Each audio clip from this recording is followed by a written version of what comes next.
guaranteed. Viewer discretion is advised.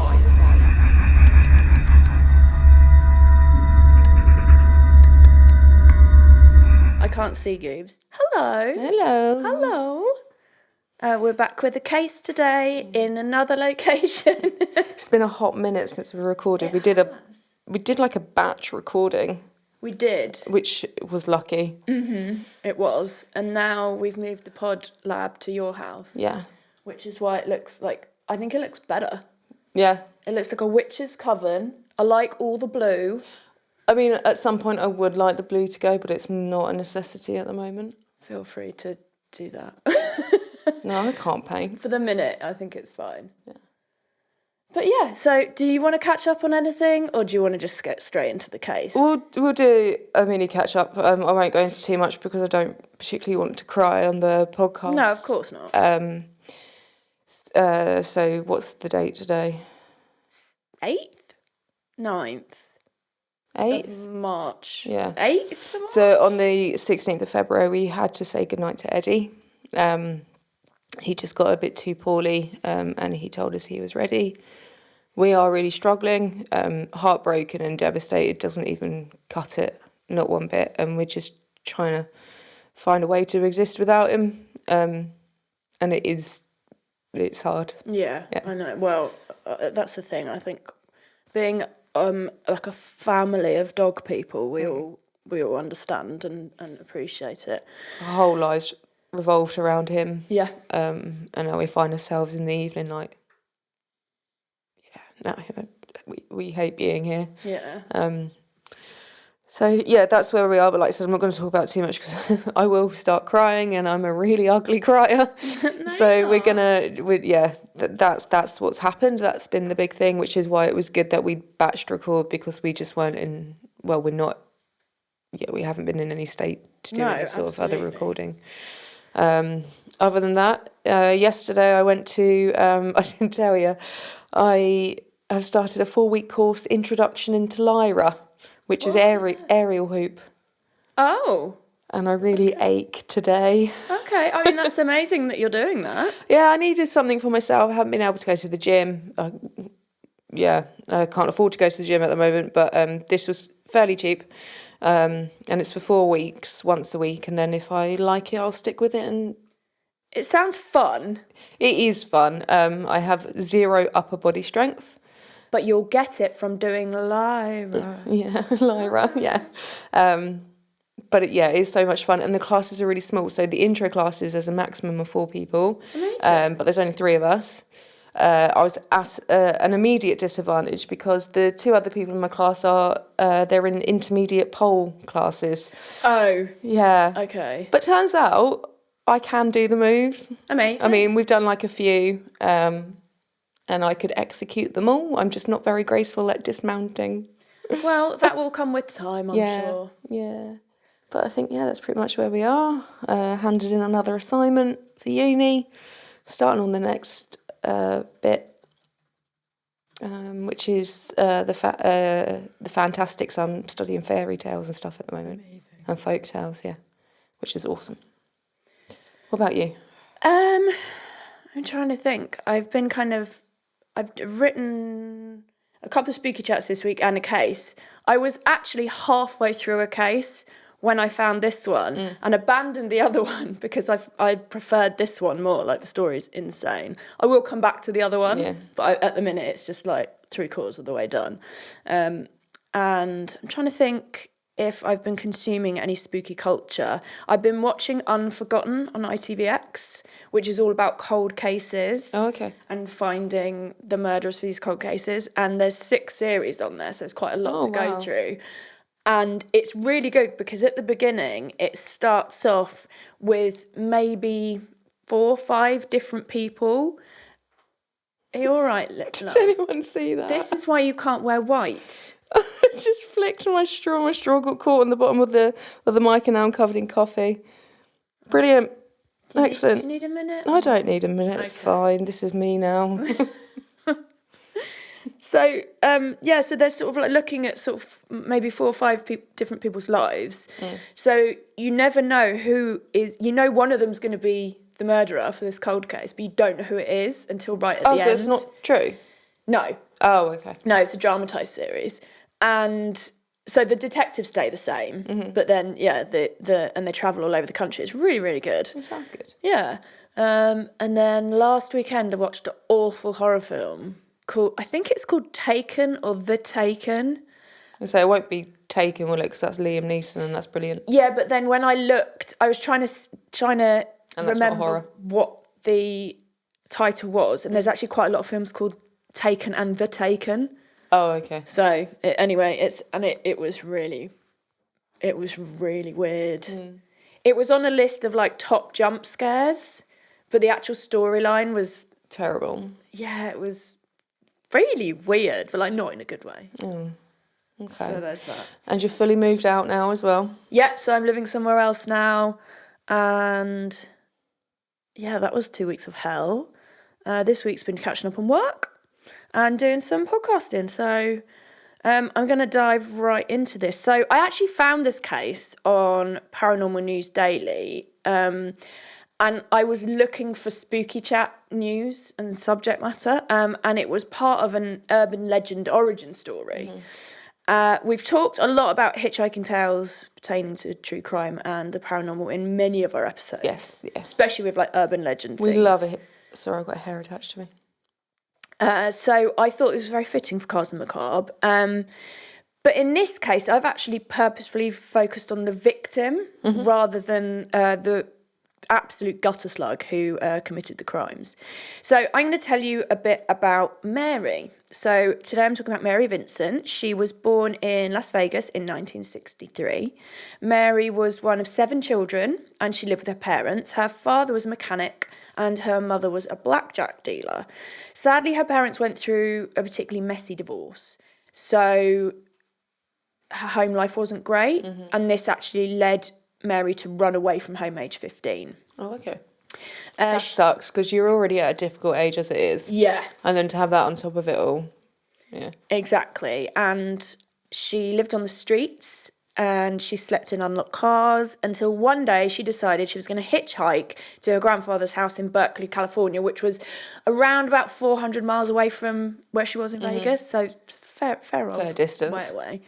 And as we've said before, people used to hitchhike a lot. It was the norm. Especially in America because everything is so vast and so far apart. And she was homeless. She had no money to get a bus or anything like that there. So Mary did spend some time there, but she actually became homesick and decided she wanted to return to Las Vegas. So in 1978, on September the 29th, Mary decided to hitchhike home when 50-year-old Lawrence Singleton pulled over in his van and offered her a lift. Some sources say it was a lorry, but more sources seem to say it was a van. Do you know the van? What type of van? I tried to find out what it was. No. Couldn't find it. That's literally one of the first White van man. Yeah. He seemed like a friendly older man, so she accepted. She was actually with 2 other hitchhikers at the time who were also waiting for lifts. Like they were all waiting together. But Lawrence had said that there was only room for her in the vehicle. Did he specify her or? I don't know, because I don't know him. But he just said there's only room for...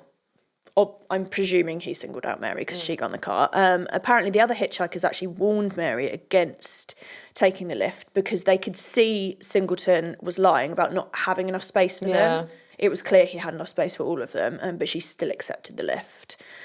I mean, first of all, I wouldn't be hitchhiking. No, but then again, that's not a culture we've been brought up with. This is true. Yeah. But also there's quite a few things that are sort of saying, no, don't do it. I wouldn't because I trust no one. Exactly. And she said, I've read lots of interviews with her because she's done a lot of in-person interviews about this case. Oh, she's alive? Yeah. She is. And she said she was tired and fed up and she was just like, oh, I just want to lift. She'd got to that kind of attitude where she was like, oh, just screw it, yeah. Exactly. So not long after getting into Singleton's vehicle, Mary soon realised that they were actually travelling in the wrong direction, according to reports. So she found a sharp stick in the van and ordered Singleton to turn around. He claimed that he was just an honest man who made a mistake and started driving back in the right direction. Not long after this, Singleton pulled over to take a bathroom break. So at this point, again, I would have thought it would be a good opportunity to leave, but then from reading the reports and the accounts, it did sound like it was in the middle of nowhere. So where would she go to? And she obviously believed him that he'd just got muddled and gone the wrong way. So at this point, Mary also got out of the vehicle to stretch her legs, but when she bent over to tie her shoelace, Singleton took the opportunity to hit her in the head with a sledgehammer, knocking her unconscious. He then dragged her into the back of his van and tied her up. I should have said at the beginning, trigger warning for this. I mean, we always trigger warn for all our cases, but yeah, this is particularly brutal. When Mary regained consciousness, she found herself restrained in the back of the van. She'd been stripped naked and was then horrifically and repeatedly raped throughout the night and into the next morning. As Mary begged Singleton to let her go, promising not to tell anyone what he'd done, he suddenly said, "You want to be free? I'll set you free." Singleton then grabbed a hatchet and cut off Mary's left arm below her elbow. Mary tried to fight him off with her remaining arm, so her right arm, but he then cut that off too. Oh my God. I know. Because of the shock and loss of blood, she lost consciousness and kind of went limp. And Singleton actually believed she was dead, so he pushed her down a 30-foot embankment and just left her, drove off. How she did die, I don't know. I know. So despite all of this, Mary Vincent somehow managed to survive, naked with severed limbs and broken ribs. So she actually broke ribs in the fall down the embankment as well.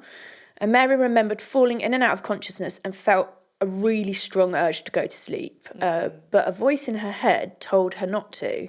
"You cannot go to sleep. You have to get up so they can catch this guy," she recalled, which is incredible. To have that whilst you're on the brink. I mean, it's just, it's worse than any horror movie plot. A lot of the time, fact is worse than fiction. Yeah, completely. Definitely. So, bearing in mind the state she's in, and she's probably still in shock, and she's just had an ordeal of a night as well, she actually really thought on her feet, and to stop the bleeding, she actually covered her severed arms in mud, so almost like make a mud pack on them. Yeah. And then she crawled out of the 30-foot canyon, which took her all day to get out of. And she managed to get back to the road. This woman, she's a hero. She is a hero. And this is why I've concentrated on her, and I don't mention him that much because he's vile. So she decided her best chance of survival was to flag down a car. Bearing in mind she's naked, covered in blood. So what she did was she actually held her arms, as well as putting mud on them, she held them up to stop blood flow, to try and reduce the loss of blood that she'd already had. She walked along to Interstate 5, literally, with her arms in the air, covered in blood, mud, and naked. And the first car that came along, which was a convertible with two men inside, just sped off. Oh. Mary later said that she didn't blame the men. "I looked like something out of a horror movie. I didn't blame them at all."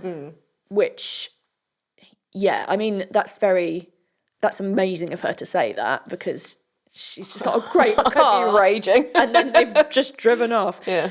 But luckily, another couple who were passing by, and they were actually on their honeymoon, stopped and drove her to the nearest hospital.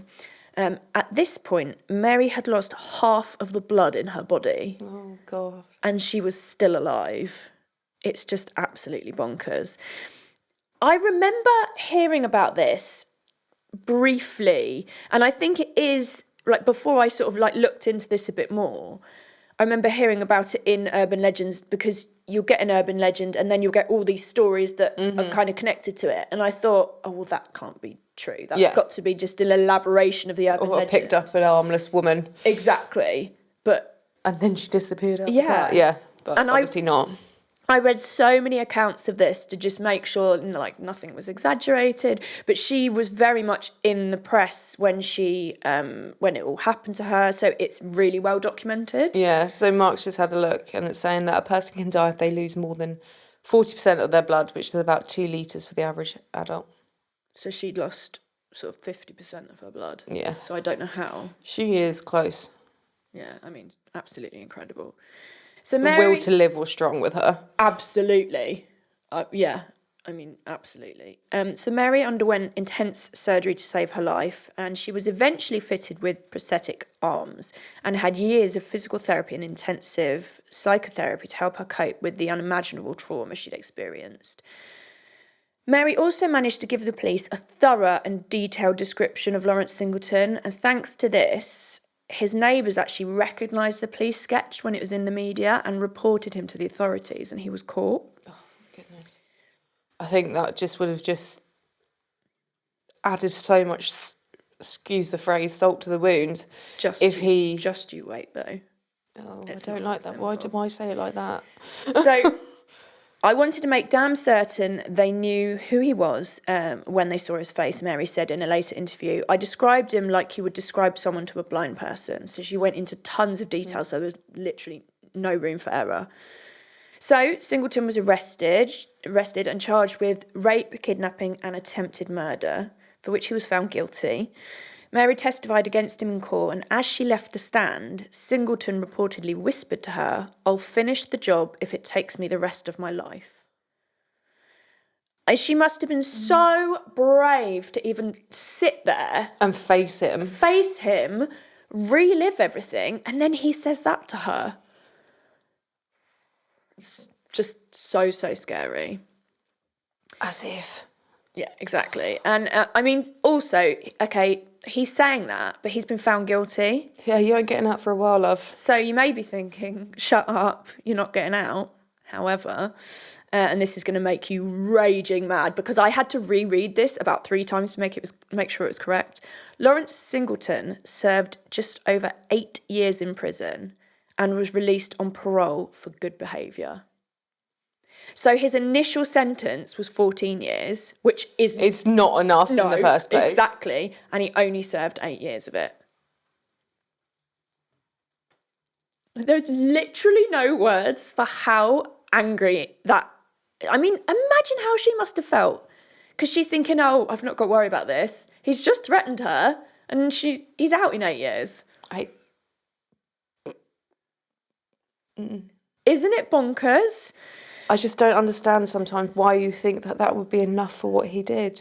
What is wrong with like some of the justice system? I don't understand. It's very inconsistent. So inconsistent. And really doesn't seem to make a lot of sense. No.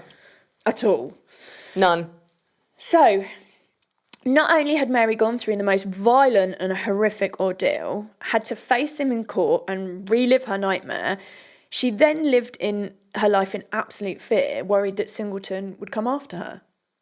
I mean, I can imagine it was an empty threat, just the one last thing to leave her with if what he hadn't left her with was enough. So he could almost have the last word sort of thing. Like, yeah. And still have not control, but...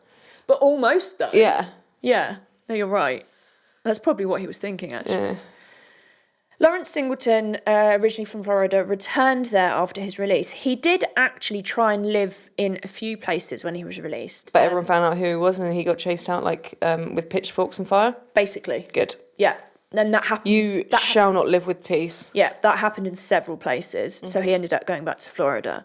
In 1990, he served a 60-day sentence for stealing a £10 disposable camera. He then received a 2-year prison term for stealing a $3 hat. So... Wait, he got how long for stealing the hat? 2 years. 2 years for stealing a hat. 2 years for stealing a $3 hat. Mm-hmm. Sentenced only to 14 and only serving 8 for rape, the heinous crimes that he committed. Yeah. Okay. I know, right? So this nail trail has been incarcerated 3 times at this point, but still just roamed around free, living his life. So can you guess what happened next? I don't want to. Right? So on February the 19th in 1997, Police were called to his Florida residence after neighbours reported hearing screams coming from his house. Police arrived to find the body of a lady called Roxanne Hayes on the floor. She had been violently murdered, and Singleton was at the scene, covered in her blood. So, letting him out on good behaviour. Oh yeah, that worked well, didn't it? Really good idea, wasn't Congratulations. it? Morons. And when Mary Vincent heard about Singleton's arrest, she flew straight to Florida to testify on Roxanne Hayes' behalf. In court, she detailed her own hellish story to highlight just how much of a monster Singleton was and why he should be sentenced to death. So she's having to go through this all over again. But, I mean, bless her. Oh, she's incredible. Like, providing a voice for Roxanne when she can't. And, I mean, if they hadn't have let him out in the first place, this wouldn't have happened. Exactly. But what a woman. And also, it makes me wonder, so he was, how old was he? 50. So it's very unlikely this was his first offence. No. So, it makes you wonder, what else did he do and completely got away with? Yeah. And then obviously, he is arrested, found guilty, and still only given 8 years. So he probably thinks he's invincible at this point. This is the thing. When the punishment doesn't fit the crime, it bolsters their inflated sense of self already. And they think they can just do what they want because actually, do you know what? I can. There's not much of a deterrent, is there? No, there's none. And if it's anything like the prison system I know it's completely different in America, but say if this happened in the UK, prison isn't a deterrent at all. Well, you know that because you've obviously you've not been a prisoner, but you've worked in them, so you've seen firsthand what it's like. Yeah, and it ain't that bad. Well, I mean, I can't speak for every prison. I haven't worked in every prison, but the prison I worked in, holiday camp. Really? Yeah, Costa del, prison name.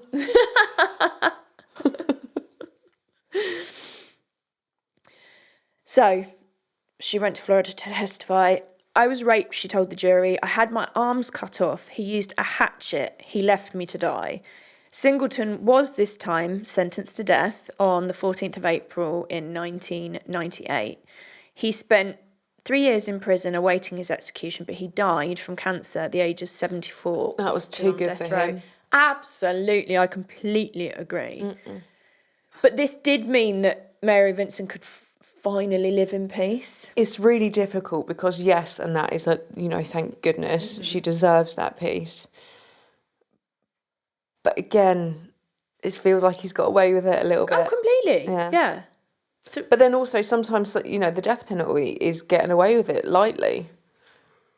Because... a quick way out. Yeah. So I'm very torn with sort of capital punishment. Yeah. Very torn. But clearly, he's done something just terrifying. Yeah. I would be very surprised if he hasn't done it before. And then he goes on to commit more crimes. Okay, they're not necessarily connected. And then he murders someone. So clearly, he's not going to change. No, not one bit. Not one bit. Oh, bless her. So, as a direct result of Singleton's lenient sentencing, California's Singleton Bill was passed in 1987, supported by Mary and other well-known survivors, and it carries a 25-year minimum for perpetrators who commit a crime involving torture. Yeah, because it just seems like, if they haven't lost their lives, it's not that bad. Yeah. So then they get a really light prison sentence. Yeah. But she's been maimed, she's been disfigured. It's impacted her entire life. It's like they don't see the bigger picture. No, absolutely. So, good. In the years following the attack, Mary wasn't sure if she would ever live a normal life. I'd have been lead dancer at the Lido de Paris in Las Vegas, Vincent said in 1997, then Hawaii and Australia. I'm serious, I was really good on my feet, but when this happened, they had to take some parts out of my leg just to save my right arm. So that's the thing, on the surface, it's a terrible thing to happen to her, but then there's lots more behind the scenes that you don't necessarily know about or hear about. So Mary did struggle, understandably. She got married and then divorced, had 2 children, and eventually founded the Mary Vincent Foundation, which helps thousands of trauma victims and survivors of violence in their day-to-day struggles, which is incredible. Again, she's gone through all of this and she's still trying to change things and help other people. Yeah, I mean, no one would blame her if she didn't do that and, like, going into a hole and everything like that, and letting that kind of control, because it's a huge thing she went through, yet she's then using what she's gone through for a positive to change the world and make it better. And I think that's testament to her character, definitely. Yeah, absolutely. Like, I don't know what I'd be like. I would probably say I'd be like, woe is me. I would have gone to sleep in the first place. Yeah, that's probably what I would have done, yeah. I would have just been like, nope, and just give up. He destroyed everything about me, she once said of Singleton. My way of thinking, my way of life, holding on to innocence, and I'm still doing everything I can to hold on. In 2003, she told the Seattle Post Intelligencer, I don't know why I was having trouble with that word, I've broken bones thanks to my nightmares. I've jumped up and dislocated my shoulder just trying to get out of bed. I've cracked ribs and smashed my nose. So again, it's not just the things you can see, it's the trauma. The psychological effect and impact, yeah. Oh my goodness. And sometimes the wounds that you can't see are the hardest to heal. Mm-hmm. Eventually, though, Mary discovered art and it helped her cope with all the trauma she'd been through. Mary couldn't afford to buy high-end prosthetic arms initially, so she created her own using parts from refrigerators and stereo systems, and she taught herself to draw and paint. Incredible. I mean, she just keeps getting more and more of a superhero every single time. She is really incredible.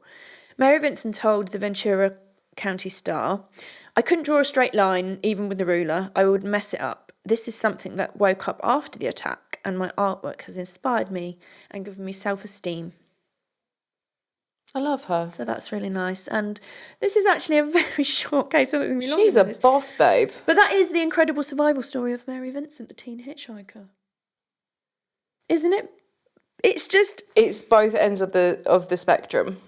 Yeah, that's it. Absolutely horrific, worst nightmare. Yep. And then a complete hero story. Yeah. From that. I mean, she's more of a woman than I will ever be. And again, like we just said, it's not only the fact that she managed to survive that, she then tried to help other people. She testified against him twice because poor Roxanne couldn't speak for herself, and she just kept going. Have you got any info on Roxanne? No, there wasn't a lot of information on her. It was said allegedly she was a sex worker, right, and that he had sort of tricked her into coming to his house.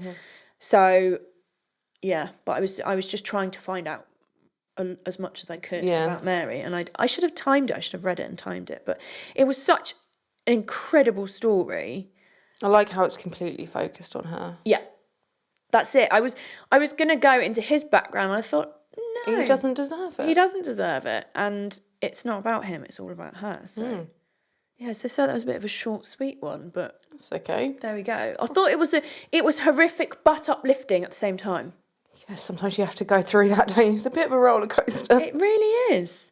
But yeah, I just thought she was absolutely incredible. She's a fabulous woman, But there's plenty about this online. There's loads of interviews with her. There's lots of photos of her, like photos when she was in court, everything. Like, it's really, really well documented. And, I mean, one would hope this sort of put people off hitchhiking a little bit. Are there, it's not really a done thing now. Like, I've been driving and I've seen people sort of walking down, but only maybe like down the road and stuff, but only 2 have been actually hitchhiking. Something like that. It's like a really small number. Other than that, they just tend to walk.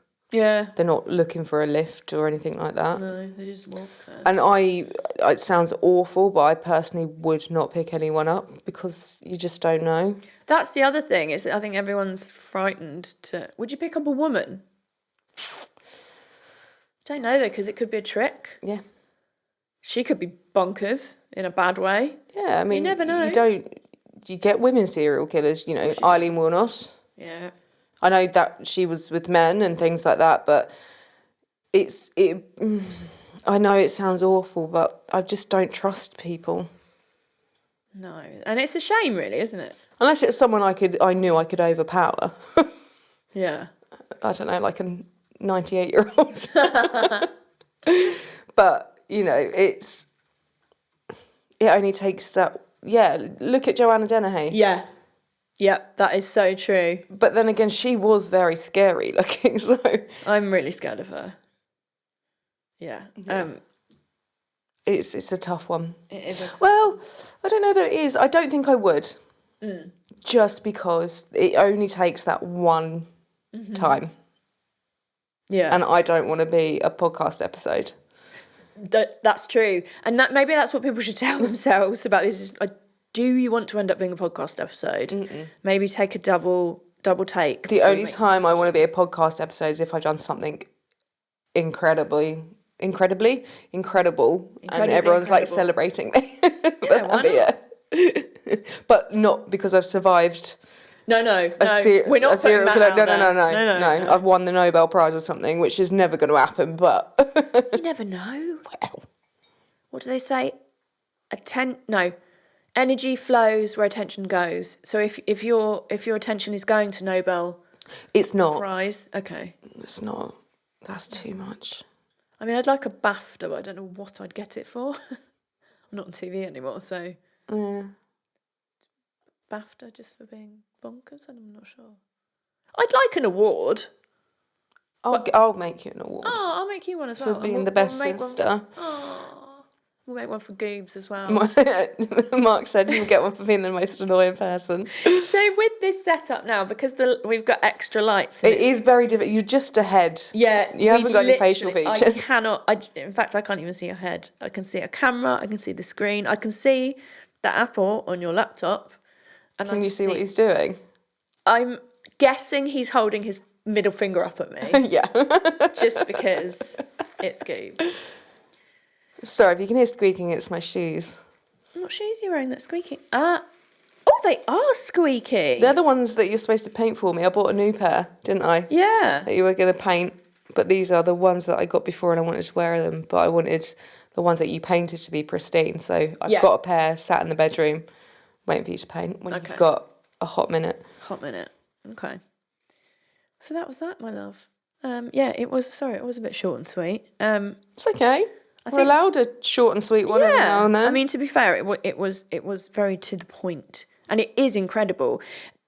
Morbid actually covered this. I didn't realise until after I'd done it, but it was very, very early on in their podcast careers. Oh, okay. So it was, I mean, one of the sort of like first 50 they did or something like that. So I would have listened to it because I don't recall. Possibly. But then I've listened to so many podcasts that I forget what I've listened to. I know I've listened to cases, but then if you ask me what happened in them, I probably would just tell you. No, same. I'm like that with films though. Me too. And books. Me too.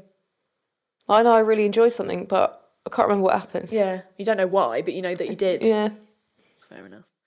All right then. So thank you very much to Goobs at Park Lane Studios for swearing at me, for blinding me, for doing all the video, all the sound, making us sound much more professional than we are. Basically, he's our producer and boss. Yes. He's in charge. Mm-hmm. And we're on Linktree. Yes, where you can find all our socials, email. /Casa Macabre. Yeah. All our stuff's on there. And what else? Like, subscribe, download, comment, share. I think that's about it. I think that's it. We're a bit rusty because this is the first one of a batch we're recording. But okay, well, I hope that you enjoyed that survival story, and I definitely encourage you to look into it more. And I'm wondering now if there's ever been a film made about it, because I feel like I was going to say, have you heard of any documentaries or films or anything? I didn't see any, but to be fair, I was looking through all her interviews and things like that rather than, which sort of pop culture, which I should have done because that's what I do. But yeah, there's plenty out there, and she is absolutely incredible. Awesome. Okay. Well, no, thank you. It was good. It was nice to hear a survival story. Absolutely. Yeah. Cool. All right then. Well, until next time. Stay spooky, bitches.